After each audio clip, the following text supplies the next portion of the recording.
Hello class, this next chapter is on Neoclassical Macroeconomics. So, Neoclassical Macroeconomics is an economic theory to show how, given free markets, the economy will self-adjust to the full employment equilibrium. And what we mean by self-adjust is that, literally self-adjust, meaning no government intervention is needed for the economy to attain and maintain full employment. So that's what we're going to show here. So to begin with, we are going to assume that we have an economy, and since we are assuming that government spending is not needed to attain full employment, we're just going to assume that we have an economy without government at all. And just to make things simpler, we're also going to assume that there's no foreign trade. And we can bring the foreign sector back in, but we won't do that in this class. But if you plan on taking international economics anytime in your careers, we look at how the foreign sector affects full employment in that context. Okay, we're also going to assume that labor demand is wage elastic. And we will talk about that. And then we will also assume that markets are perfectly competitive. So recall from your micro, things that make markets not perfectly competitive is when you have, one seller, or if you have a monopoly or an oligopoly situation, right? Those are non-competitive markets. So we're assuming that all markets operate in perfect competition, and therefore all prices in markets are the market clearing price, and the level of output is the level of output that maximizes efficiency. So consumer surplus and producer surplus are maximized, and there's no deadweight loss. So unemployment. Assume that unemployment is due to an exogenous shock in the economy. Say like there's an increase in the labor force or something, and because of a sudden increase in the labor force, we have unemployment. So in neoclassical macroeconomics, if unemployment does exist for a short period of time, that would be when labor supply is greater than labor demand. In other words, more workers are willing and able to work, right? Or more workers are willing and able to supply their labor than firms are willing to demand their labor. Okay? So, in neoclassical economics, when there's unemployment, what we're going to do here is we're going to show that given a state of unemployment, say an exogenous increase in the labor force, maybe due to immigration or whatever, we're going to show how the economy will self-adjust to full employment. So here's our labor market, and we have here on the x-axis quantity of labor. Here on your y-axis we have the real wage, and this the real wage, right? So this is the nominal wage divided by the price level, and this would be our equilibrium real wage, or the equilibrium nominal wage divided by the average price level. And then here on our x-axis, again, quantity of labor, y-axis, price, so quantity, price, and then supply. As the price of labor goes up, or as the real wage goes up, workers are willing to supply more labor, so the labor supply function is a positive function with relationship to the real wage. And as the real wage goes down, firms demand more workers, right? So the labor demand function is an inverse relationship to the real wage. And then where the two intersect, you get the equilibrium real wage, and we get equilibrium quantity. And here's where labor supply is equal to labor demand. And in this case, we have no unemployment, right? Because all workers, this quantity of labor supplied, all workers willing to supply their labor at the going real wage is equal to the amount of firms that demand labor. So therefore, we have no unemployment, and this is the case of full employment.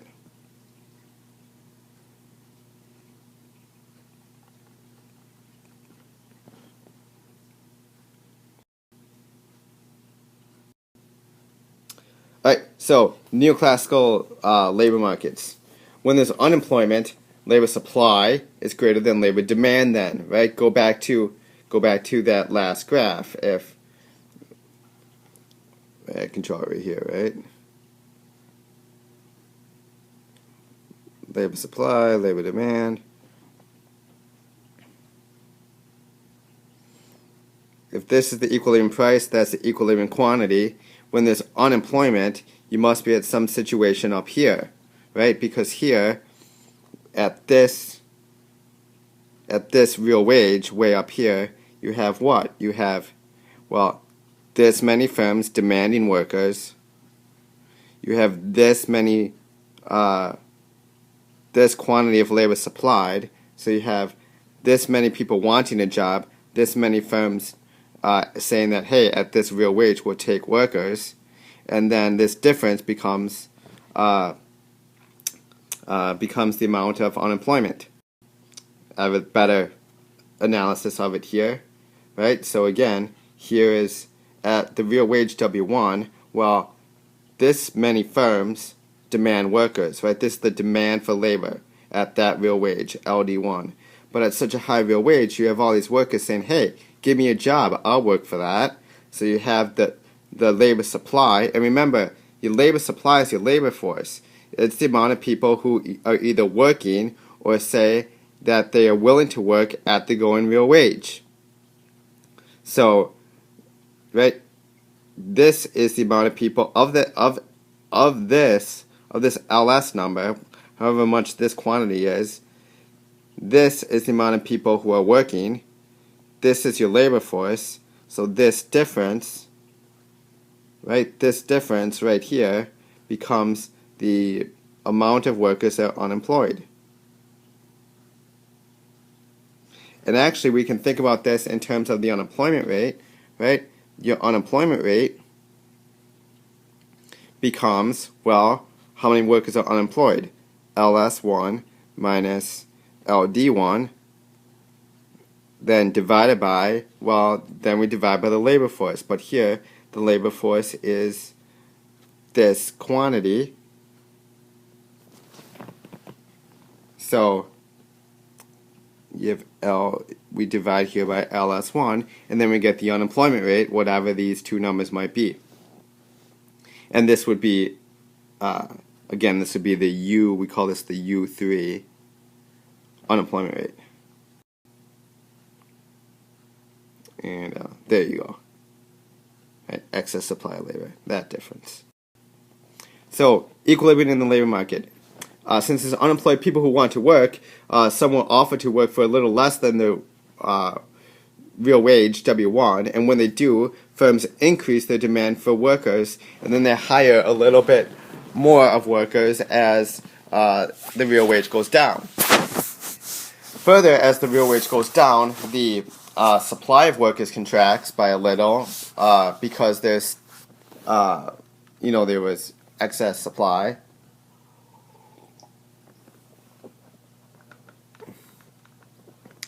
And then excess supply of workers goes down, and then we move to a situation of full employment.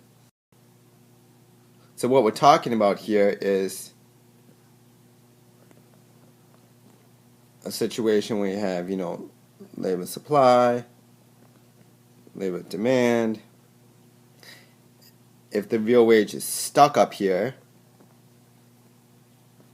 for some reason, you have this amount of workers that are getting hired, this amount of workers who want jobs, this is your amount of unemployment, here's your wage W1.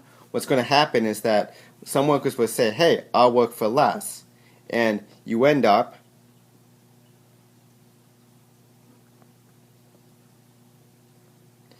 labor supply gets contracted, but they're moving along the supply curve, and we're moving along the demand curve, right? We're moving from disequilibrium position up here to a new equilibrium position right here, right? We're moving from up here, and then the real wage contracts to there, okay? And this is what happens, right? The real wage is too high, you have people who are unemployed, you say people say, oh, I would like to work, and I'm willing to work for a little bit less. The real wage decreases a little bit, and as it does, we intersect at a different point on the demand curve, right? More firms willing to take in more workers, labor supply contracts a little bit, and then we have less unemployment, but we still have unemployment. So people say, hey, I will work for a little less. Real wage falls again. Firms increase their demand for workers. The labor supply contracts a little bit, but you still have unemployment. So then workers say, hey, I will work for less. And then you move to here, and then so on and so forth, until you get back to this equilibrium real wage, where labor supply is equal to labor demand.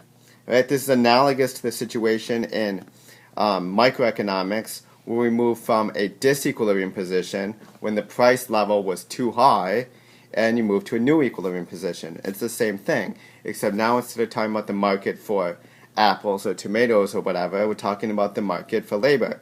But the concept is the same.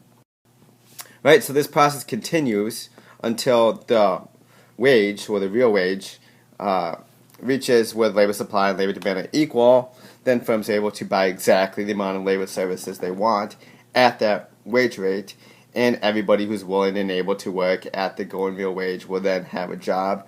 The market returns to full employment equilibrium, and that's the situation you get. So the question is, are we able to maintain this level of employment in perpetuity given free markets? Well, some more things have to happen rather than just having the real wage go down. And by the way, recall the real wage goes down, and since the real wage is equal to the nominal wage divided by the price level, two things can make the real wage go down. Either the nominal wages can go up, either the nominal wages can fall, which will cause that fraction to go down, or the price level can go up, which will then cause real wages to fall to the equilibrium level. So, full employment, can we maintain it? Well, when more people are working, we're producing more output. And output and income increase by the same amount, because national output is equal to national income. So when more people are working, they're producing output, and that output needs to be bought by somebody. So who is going to purchase that additional output that is being produced by new workers? But the question is, will workers buy all of it? Well, only if all of the newly employed workers use their entire incomes will the whole of the output be purchased. Meaning that if workers choose not to save any money, in other words, if aggregate savings in the entire economy was zero, and workers spent every penny of their wages, because remember, national output is equal to national income. So all of those wages need to be spent on output. And then, in that case, we will maintain full employment.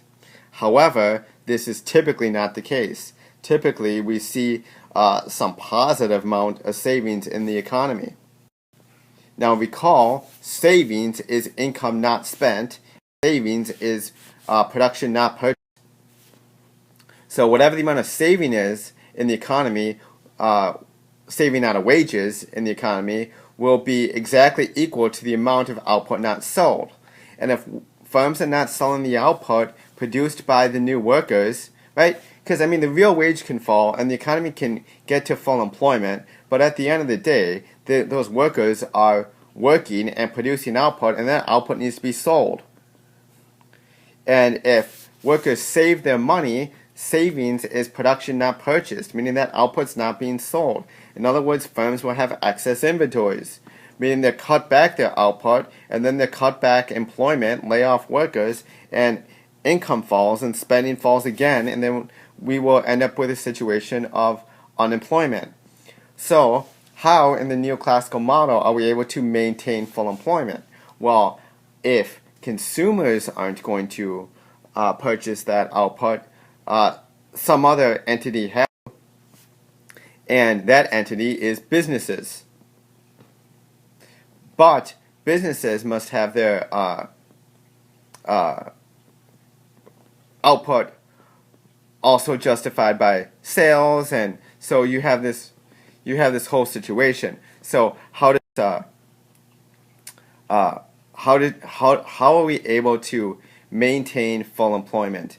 Well, we need, again, some other spending besides consumption spending, and like we said, that's going to be investment spending. In other words, if consumers don't purchase that output, businesses have to purchase that output in the form of investment. But in order to talk about investment, we need to look at the market for loanable funds. So, and why do we have to look at the market for loanable funds? Because here, let me use an example, right? So, if everybody ends up producing Toyota Priuses, okay, some of those Toyota Priuses are purchased by consumers out of wages, but some of those workers save their money, which means they're not purchasing Toyota Priuses, and you have unsold inventories. But what we're saying is that given a free market economy without government, the other entity that can purchase those Toyota Priuses are businesses. But businesses aren't going to purchase the Prius and call it a consumption spending. For a business, it might be an investment good. Say if that business is like a Domino's Pizza, they might purchase the Toyota Prius to deliver pizzas. So that Prius becomes a capital good called investment rather than a consumption good. But for businesses to purchase the Prius, typically they purchase it by taking a loan out from the bank. Typically, investment is financed through the banking sector. So if we're going to talk about business spending, we need to talk about the market for loanable funds. So the market for loanable funds is just another supply and demand graph.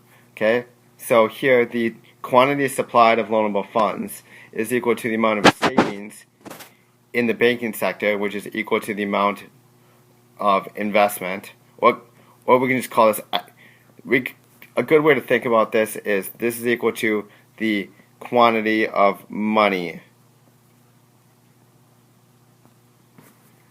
in the banking sector, okay? Which is going to be equal to the amount of savings that workers choose not to spend and they end up putting in the bank, so that's the amount of money available for loans. Okay, so what do we have? We have an increasing savings function, because as the interest rate goes up, the interest rate's your reward for savings, right? So as the interest rate goes up, workers will tend to save more of their income, right? Put it in the bank, and then quantity of savings is going to go up. Investment, like we said, investment for businesses, we're going to assume that all investment spending is financed through the banking sector. So investment is equal to the demand for loans. So the interest rate is also the cost of borrowing. So, right, as the interest rate falls, the demand for loans goes up because, right, borrowing money becomes cheaper. So investment is an inverse function of the interest rate. You put the two together, you have savings from wages and the demand for loans. So this is quantity. Savings becomes becomes the supply of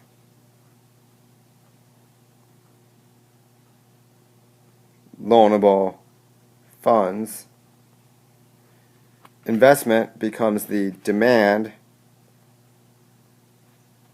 for loanable funds.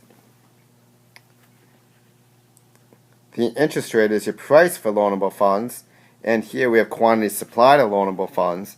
So you have increasing savings function, decreasing demand function. Where the two equilibrate is where we equilibrate interest rates with quantity supplied savings, which is equal to quantity demand investment. Right? And then this is market clearing too, because the amount of savings in the economy, or the amount of savings in the banking sector in the aggregate, is equal to the amount of demands for loans by businesses in the aggregate. Now, analyzing the loanable funds market. An increase in savings resulting from an increase in income means that the savings function will shift out, right? Because remember, we go back to our story with the loanable funds model, or with the labor market model. The real wage fell, more people started working, but as more people started working, incomes go up. And as income goes up, consumption goes up, but savings also goes up. So this causes a shift out of the savings function, right? Because workers literally have more money to save because their incomes went up, right? But at this old equilibrium interest rate, we have the demand for loans is where it crosses this investment function at I1. Now where that intersects the new savings function is here at S2, and we end up having an excess supply. So now banks with excess currency, right, because supply, investment, right, supply curve shifted out.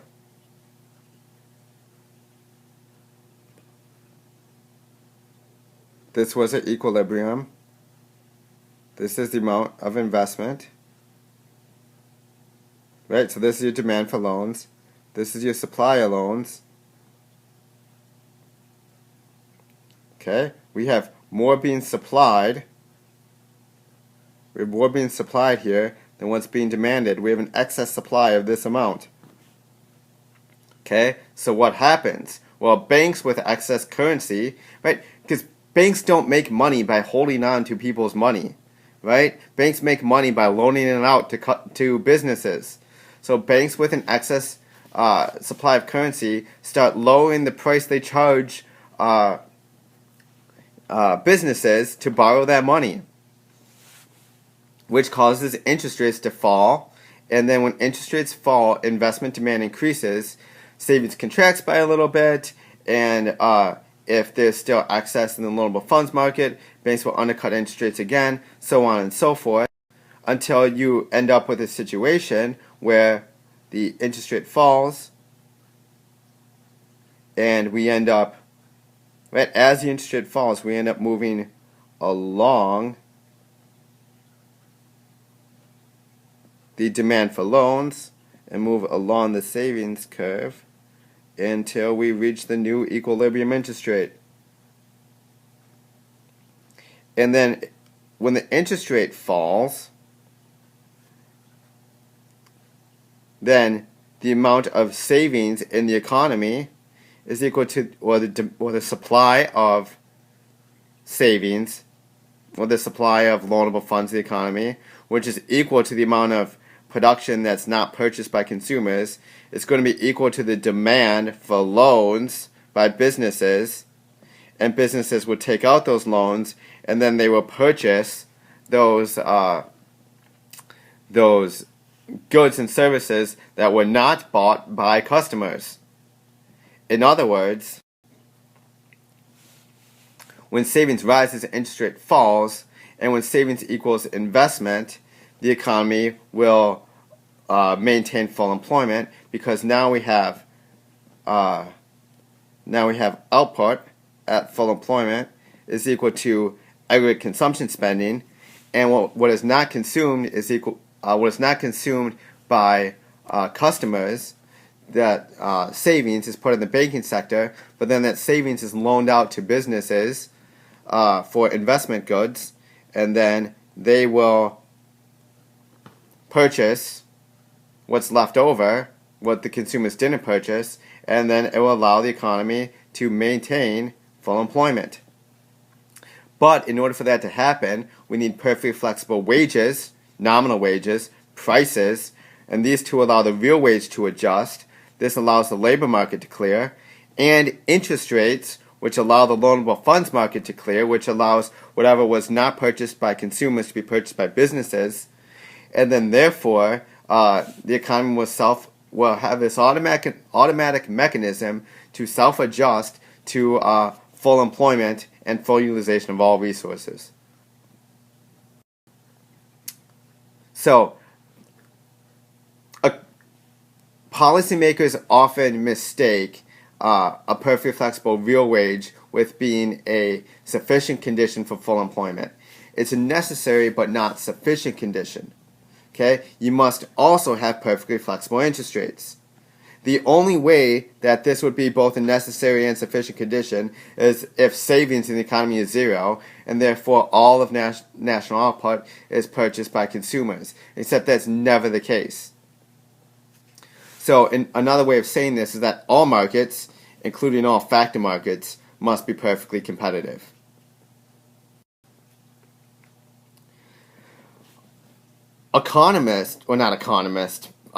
Policymakers sometimes confuse the existence of unemployment with minimum wage laws, because they say, hey, the minimum wage, pretty much they say this, because there's unemployment, and we assume that full employment is due to perfectly flexible real wages, well, the minimum wage must be the reason why, or must be what's preventing real wages from falling to its equilibrium level, right? Because we have the minimum wage stuck at whatever it might be.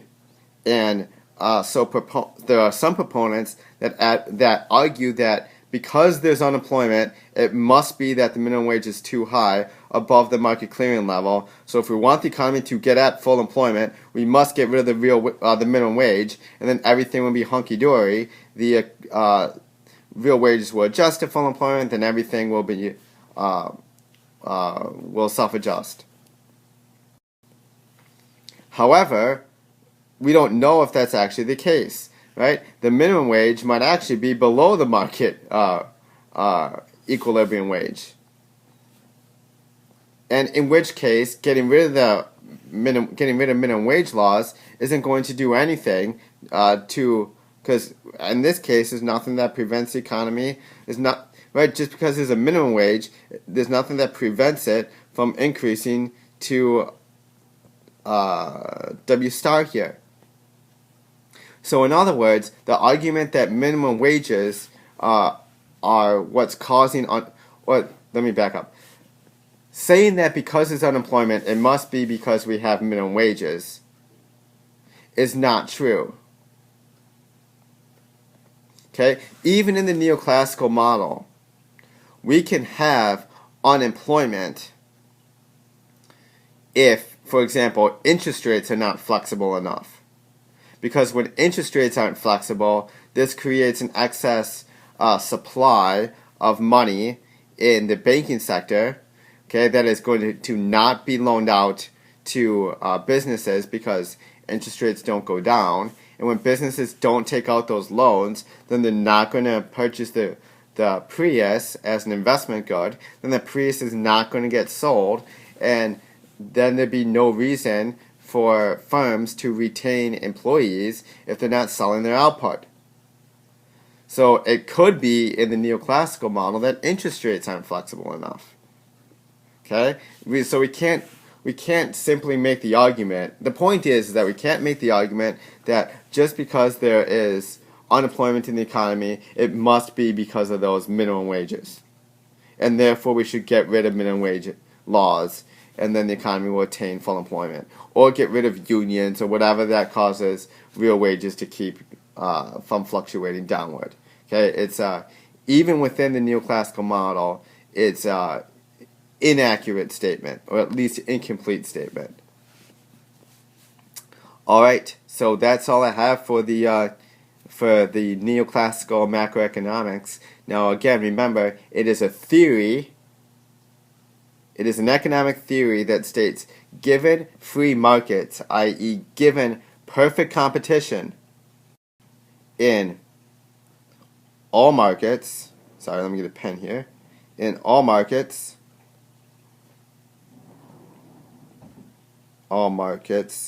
which mean three things. We need perfectly flexible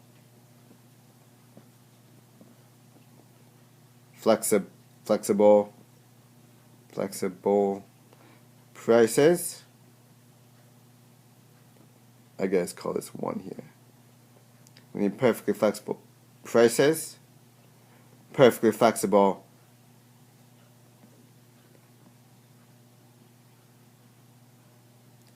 nominal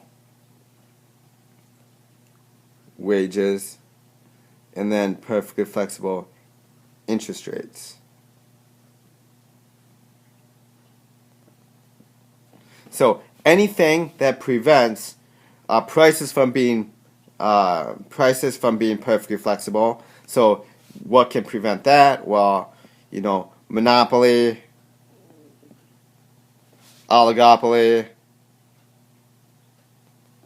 right? Patents, copyrights. I mean, whatever.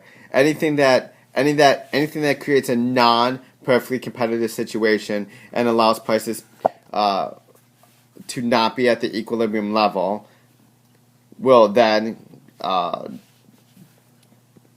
allow full employment to happen. Sticky nominal wages. This can be caused because of minimum wage laws, unions, formal labor contracts, etc. And then interest rates can be perfectly flexible. This can be not flexible due to Federal Reserve policy or whatever.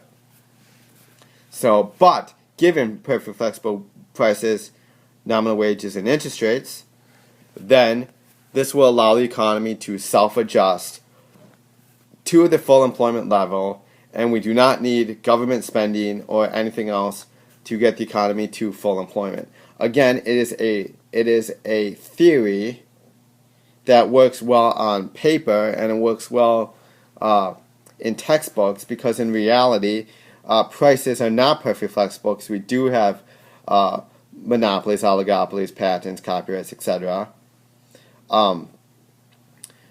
Wages are not perfectly flexible because we do have unions and minimum wage laws and labor contracts.